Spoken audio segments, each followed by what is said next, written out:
Hello everyone, welcome to the Elliott Confidential Podcast. I'm Aaron and I'm here with Chris, and today we are in Borneo. We're in a place called Kuching, Borneo, better known as the Cat City. Because Kuching means cat in the local language. Yes. And if you drive through the city, you will see statues of cats everywhere. Yes, that's true. And this is basically a part of the equatorial region of Southeast Asia, and it's a very interesting place. A lot of people, he used to believe that Borneo was like a mystical place with... No, wait. Whatever. No, what I said was that Borneo, there were no satellite images of Borneo because of the constant cloud cover. I read that somewhere. It ended up not being true. The things you read. Well, I believe everything I read on the internet. Yeah, it's like the Amazon, except in Southeast Asia. So welcome. Right. Anyway, so here we are. We were in Australia last week, and we're here now.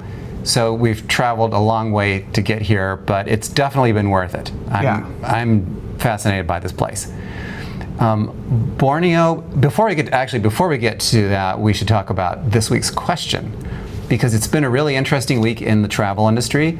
Southwest Airlines has rescinded its bags fly free policy. And so on a related note, we were wondering, if there was a destination that you've ever been a frequent visitor to, that where something happened, you decided not to come back anymore. Kind of like what's happening right now with Southwest Airlines, where people are saying, I will never fly that airline again now that they've gotten rid of the one thing that made it special. And we're seeing a lot of that right now, unfortunately. It couldn't happen to a nicer airline. I actually love Southwest Airlines. I don't want to say loved yet, but it's on its way to not being so loved. Anyway, have you ever been to a place, Aaron, where you've gone there repeatedly and then you decided that you didn't want to go there anymore? Well, I think that we have a policy when, in our travels is we don't want to revisit the same place too many times. It's more like a standard where you say, okay, I'm going to be in a place, and if I've been there already for like 2 weeks, a month, I don't need to go back unless I know that there's more to see. So for most places, I don't want to revisit, but that's after one visit. Places that we visited more than one time that we've said, I'm kind of done with this. I think Christchurch. Yeah.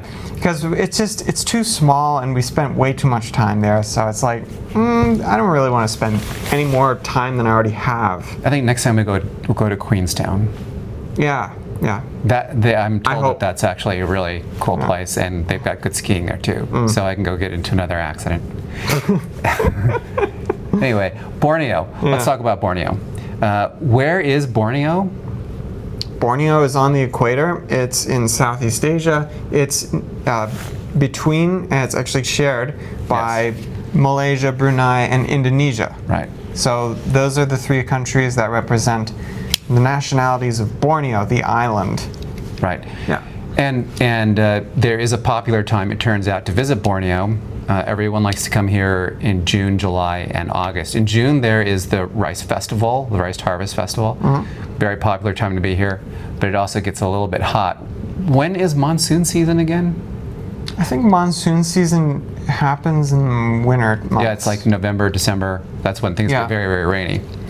So if you want to avoid all the tourists, don't go in June, July, and August. That's what people here are telling us. When you go walk through town and start talking to people, they'll tell you, don't go in June, July, and August, because that's what everyone is here. Yeah, but the rain doesn't seem to be that much of an issue. Like, this month is one of the rainiest months. Actually, next month is going to be even rainier. But no, it's actually, sorry, that was from last month. February is supposed to be one of the more rainier months, and March is it's the second rainiest month. Yeah, it's March already. Yeah. It has rained here.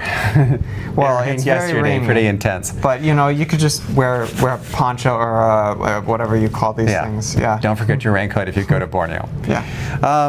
So we went to a couple of places.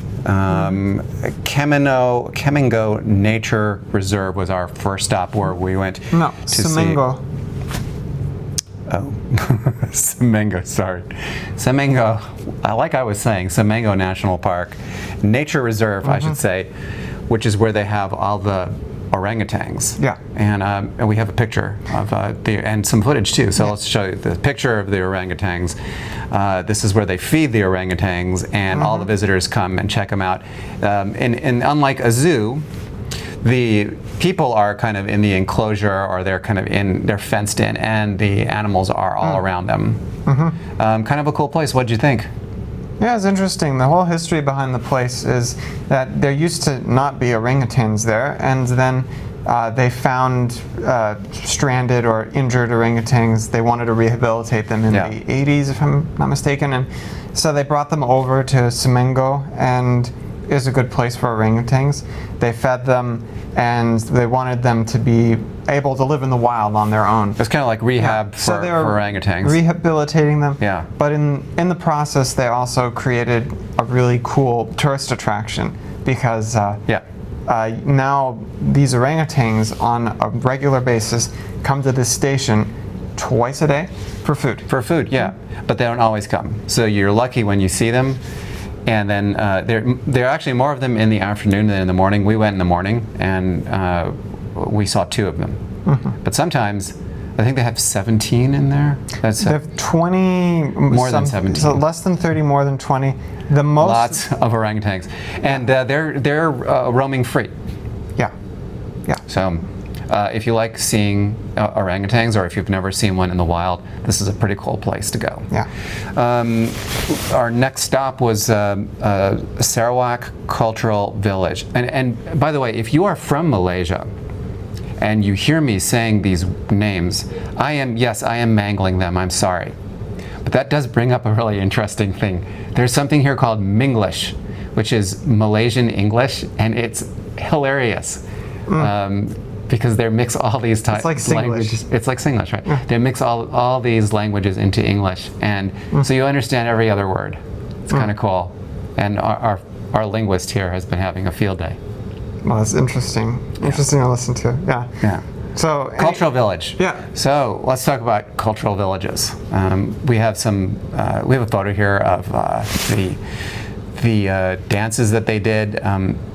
There are several cultures represented, indigenous cultures, and they all have long houses and where they show what their way of life is, and then they also do some performances twice a day. We went to one of them. Aaron, what did you think? You know, I think culture is interesting, these cultural villages. I don't know, I've done a little bit of a reflection on our experiences seeing them, and in the grand scheme of things, this one was pretty good, but I think like it's a very interesting experience. I think that if I had known more about the culture beforehand, then I probably would have been able to get more out of it. So it's interesting, because I think that it's better if you go to a cultural village and you have an idea of what people's way of life are. When they try to represent the many dozens of ethnicities here and their ways of life, it's kind of like introducing someone who only speaks English to Chinese. It's all sort of Greek to me, and so you hear all about these ethnicities and their cultures and their way of life, and it's kind of like it's all new, and it can be a little bit, for a tourist like myself, it can be a little bit too much. You know, what I would suggest is, if you're going to go do a cultural village like this, that you learn about the culture a little bit beforehand, so you know what to expect. Yeah. Because I'm still processing what I saw. It was really interesting. We got to meet one of the chiefs there, and he explained how they live, and that was kind of cool too. But the thing that I love the most were the dances. When you see other cultures represented, you know, when you're traveling, they're often very earnest and serious, and everyone should be reverential, respectful. But these guys here, you can look at the expressions on their faces. They're having a really good time. They're not taking themselves very seriously. There was one guy who was doing the announcing, didn't understand a word he was saying. I knew it was English, but I didn't know what he was saying. But he was like having fun with the reverb on his mic. They're just enjoying themselves. And I thought that was kind of cool because I'm used to going to cultural villages where everything is very, very serious and people are almost somber. It's like going into a church. Here it was more like a party. Yeah, so usually in our experience is people are very grave at these cultural attractions and they're serious and they're like, I'm doing what I've done for the past 400 My grandparents years. did this and before them their grandparents. And this, I think, is a government-run institution, so they really are interested in keeping these cultures alive. It's all part of sustainability, part of a series that I'm doing on sustainability. You can read more on my website soon. Shameless plug. Okay. The other thing that we did was we really got into it because we went from there into the mountains of Borneo, and we visited with the Bidayu tribe. I'm sure I mispronounced that. I'm very sorry if I did. But we stayed, we talked to someone who's running a homestay, and we learned how to farm rice and how to prepare some of the traditional meals. You're laughing already. Okay, take it away, Aaron. It was a farmhouse. What did you think? No. We didn't learn how to farm rice. No, they did. They showed us. I mean, they showed us how they farm the rice, but we didn't actually plant. We didn't plant the rice. They did the farming, and then we saw them. We just ate. We saw them polishing the rice, for example. Yeah, right. I don't know if I have do I have a photo? But yeah, anyway. No, you have a photo of me helping prepare. This is a photo of me preparing the rice. Oh, yeah. And so how they prepare rice in a bamboo chute. There's like a giant bamboo tube. So they put it over a fire, there's water, rice, and then they just cook it. And what you don't see, we don't have video of this, is that a few seconds after that photo was taken, I actually spilled the contents of that rice. They cook the rice in the bamboo. Yeah. And I spilled it all over the place. Right on top of her. She was not very happy. Anyway. Aaron, who should be going to Borneo, do you think? Well, I think that you should go to Borneo if you're interested in really expanding like your world, because this isn't a place this is not a place you can go to expecting more of the same. It's honestly, I was talking with someone about this today, and they said, "What are your impressions about Borneo?" And I said, "I have a lot to learn." It's really hard for me to say what I think because a lot of this is just so new. Yeah, I'm processing it too right now. I mean, still. To say, oh, it's just like other places in Southeast Asia, it kind of doesn't do it justice. No. You have to come, you have to see what it's like, and I think that then you can make up your mind, but it's just too different. The people here are really friendly, though, I'll say this. Yeah. And they're not at all standoffish. You can talk to anyone, and people love to see visitors here. Maybe it's just the time of year, because I know that more come in June and July, but people have been really nice. We're here during Ramadan, so tonight there's a big party downstairs where they break their fast at sunset, and they're like, hey, show up, let's have fun together, you know? I think this maybe even said it in those words. It's Minglish, so you know, you have to kind of like read between the lines. We talked a little bit about the best time of year to visit, but if you went back, what time of year would you go? Wow. You know, I've seen the weather, and it looks pretty constant all year round. It rains a lot. So yeah, I would actually go so December, and the reason why is because they have a fruit festival there. A fruit festival? Yeah, the durian festival.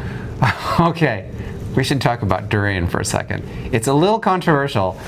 Western visitors don't really do durian because it smells bad to them, but they love durian here. There's durian everything, including durian ice cream. And so we talked to people here about how they view durian, and they love it. There's like different varieties of durian, and then there's the festival that they do for durian. So yeah, I mean, I might try the durian myself, but I don't know. It does smell a little bit. I worry. Yeah, I wouldn't do it because we're staying in a nice hotel. But no, I think in terms of fruits, and there's a lot of fruits that come into season supposedly around that time, and they have such a variety of fruits. I mean, I think if you're really a fruit enthusiast, you have to, of course, go to Southeast Asia at least once. For sure. There's there's a lot of different countries around the equator where just fruit is plentiful, and you're going to experience a lot of new things if you like fruit. Yeah. So, yeah, here and in Brazil. Brazil has a very Brazil very has diverse, great produce. Yeah. Since this is the Elliott Confidential podcast, we like to tell secrets. Something we haven't done in a while. And one thing that I heard while I was here is we were touring one of the in the cultural village, we were touring a longhouse. And there were, well, the area here is known for its headhunters historically. In fact, when I told people I was in Borneo, they said, watch for the headhunters, which was, I think they were kidding, because there are no headhunters here anymore, at least none that we know of. But I asked when the last time was that people went out headhunting, and it's surprisingly recent. Really? Do you know the answer?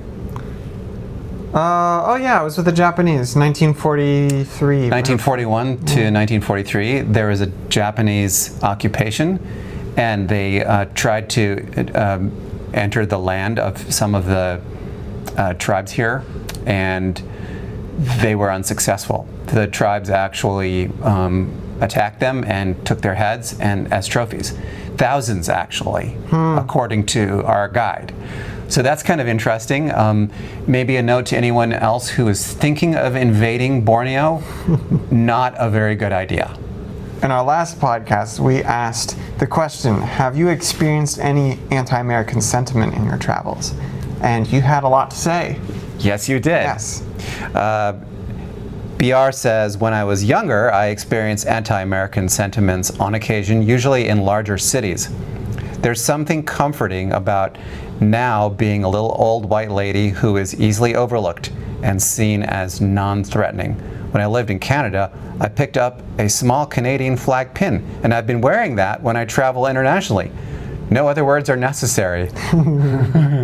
You know, interestingly, I have a column coming out tomorrow about how to deal with xenophobia and anti-American sentiment.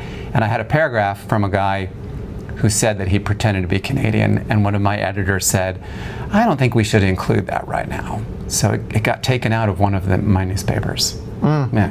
Bizarre. Whatever. All right. Ray Barb writes, in September 2001, 10 days after 9/11, I was with a group walking the Inca Trail. At several villages, people came out and asked, Americans? The 3 Americans in our group were then hugged and asked to stand in front of a U.S. flag hanging in the little square for photos with the villagers making the peace sign. Oh, that's nice. That's like nice. The reverse of anti-American sentiment. Yeah. That's nice.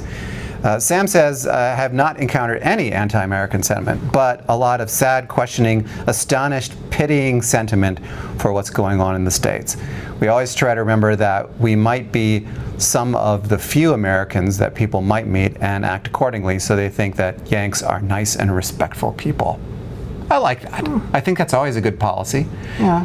You don't want to get targeted by being rude or obnoxious or whatever. Mm-hmm. So we also had some really nice comments about this podcast. As you know, we switched from just doing audio to doing video, and we had a lot of fun doing that, actually. Yeah. I mean, I like seeing you. Yeah. I think you like seeing me too. You like seeing us? It's a lot of work getting the photos, actually. Yeah, the editing is a little bit of work, but we like it. We'll keep doing it. But we had Annie, our friend in Colorado, said, love the video podcast. It was great to see your faces as you told about your adventures in that very special area of Australia.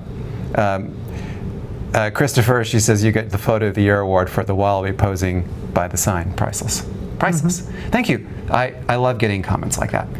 Anyway, we are going to be in Malaysia for one more week, so we'll be reporting from a different part of Malaysia, still Borneo, next week.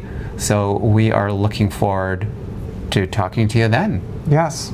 And we'll talk about Malaysian food, hopefully, then, too. Yes. We have to do that. It'll be fun. All right. See you next week. All right.